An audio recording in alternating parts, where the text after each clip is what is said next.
आज Doubtnut app download करें। Doubtnut पर अपने सभी गणित, रसायन विज्ञान, भौतिक विज्ञान और जीव विज्ञान के डाउट्स का करो सफाया। बस प्रश्न की फोटो खींचो, एक ही प्रश्न को क्रॉप करो और तुरंत वीडियो सोल्यूशन पाओ। अभी डाउनलोड करें। हेलो दोस्तों, आइए देखते हैं एक प्रश्न। 3 सिक्कों की उछाल में शीर्षों की संख्या का माध्य, प्रसरण और मानक विचलन ज्ञात करें।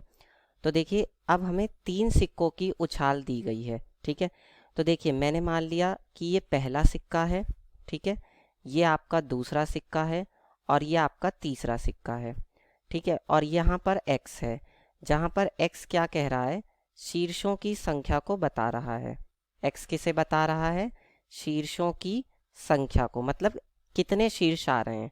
तो देखिए, ऐसा हो सकता है कि जब आप 3 सिक्कों को उछालें तो आपको किसी भी सिक्के पर शीर्ष ना मिले, तो इस स्थिति में x का मान क्या हो जाएगा? 0 हो जाएगा।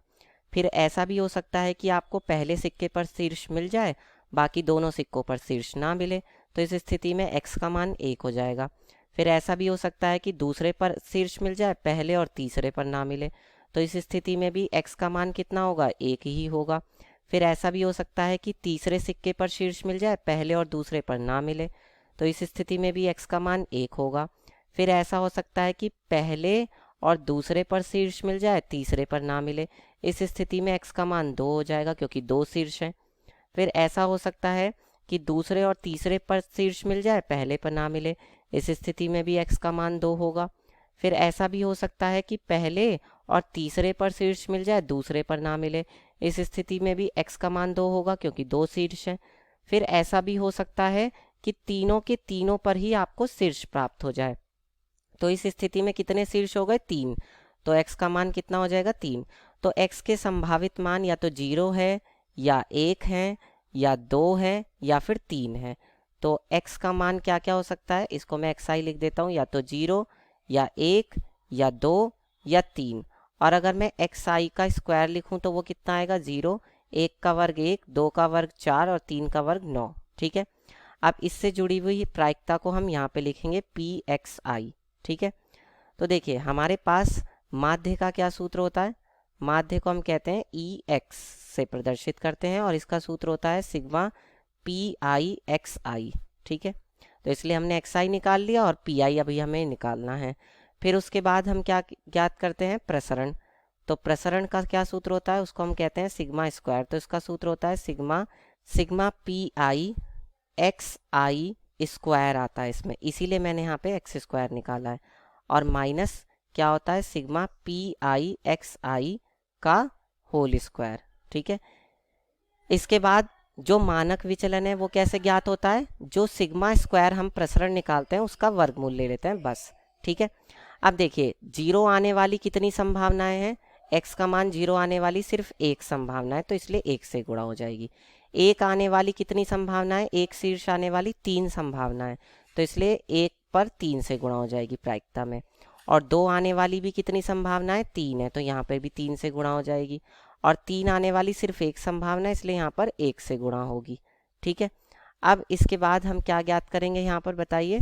अब देखिए, एक सिक्के को उछालने पर शीर्ष आने की प्रायिकता क्या होती है? एक सिक्के को उछालने पर शीर्ष आने की प्रायिकता, शीर्ष आने की प्रायिकता। तो देखिए, एक सिक्के पर या तो शीर्ष होता है या फिर पट होता है, यही तो 2 चीजें होती हैं। तो इसमें से शीर्ष तो एक बार है, और कुल कितनी संभावनाएं हैं? 2 संभावनाएं, तो 1/2 हो जाएगी प्रायिकता। अब इसके बाद हम इससे जुड़ी हुई प्रायिकताओं को लिखेंगे।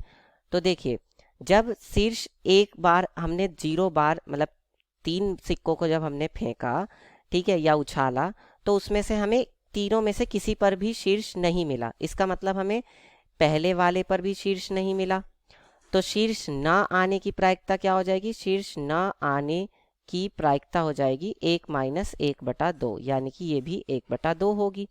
ठीक है, अब इसके बाद जो दूसरा सिक्का है उस पर भी हमें शीर्ष नहीं मिला, और तीसरे सिक्के पर भी हमें शीर्ष नहीं मिला, तो इसलिए तीनों के शीर्ष न आने की प्रायिकता हो गई। फिर एक जब शीर्ष मिला तो एक पर शीर्ष आने की प्रायिकता, बाकी 2 पर शीर्ष न आने की प्रायिकता, तो ये हो गई। ठीक है, फिर इसी तरह से एक पर शीर्ष 2 पर शीर्ष आने की प्रायिकता, ठीक है, और 1 पर शीर्ष ना आने की प्रायिकता। फिर इसी तरह से तीनों पर शीर्ष आने की प्रायिकता क्या हो जाएगी, 1/2 हो जाएगी। ठीक है, अब हम माध्य निकाल देंगे। तो माध्य यानी कि ई एक्स ये बराबर क्या होता है, सिग्मा पी आई एक्स आई।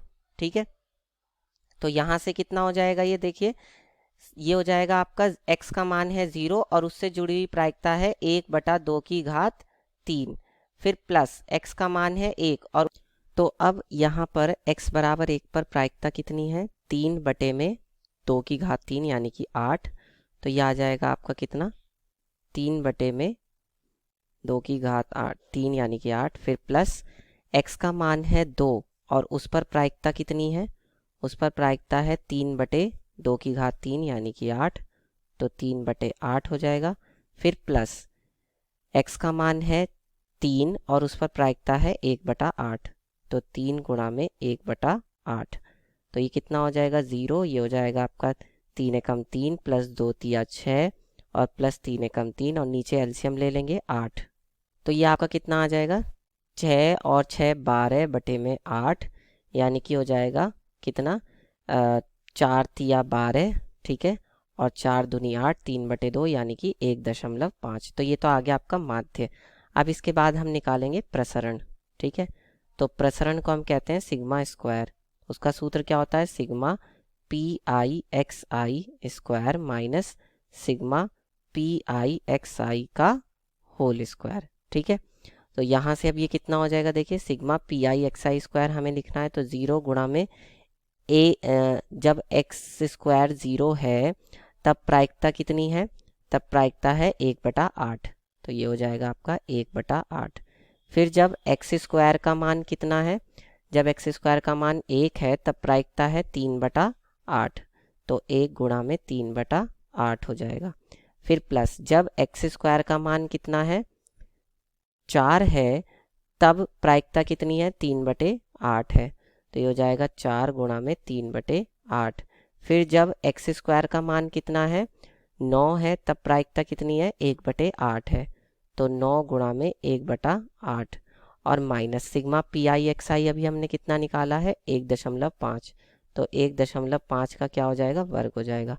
तो ये हो जाएगा 0 और ये हो जाएगा 3 एकम 3, ये हो जाएगा 4 तिया 12 और प्लस ये हो जाएगा 9 एकम 9/8 एलसीएम आ जाएगा। और माइनस 1.5 का वर्ग कितना होगा, 2.25। ठीक है, तो यहाँ से कितना हो जाएगा, 12 और 3 15 प्लस 9/8 माइनस 2.25 यानी कितना हो जाएगा, 15 और 9 24/8 माइनस 2.25 यानी कितना आ जाएगा, ये आपका 3 माइनस का 2.25 यानी कि आ जाएगा 0.75। ठीक है, तो ये हो जाएगा आपका प्रसरण यानी कि सिग्मा स्क्वायर। अब हमें निकालना है मानक विचलन। तो मानक विचलन क्या हो जाएगा, यहाँ से सिग्मा बराबर क्या हो जाएगा, अंडर रूट के अंदर सिग्मा स्क्वायर यानी कि अंडर रूट के अंदर 0.75। तो इसका जब वर्गमूल लेंगे तो कितना आएगा ये, तो यहाँ से आपका सिग्मा बराबर कितना आ जाएगा, 0.866 और यही आपका उत्तर होगा। इस तरह से हल करके बता देंगे। कक्षा 6वीं से 12वीं से लेकर नीट, IIT, JEE वो एडवांस के लेवल तक 1 करोड़ से ज्यादा छात्रों का भरोसा।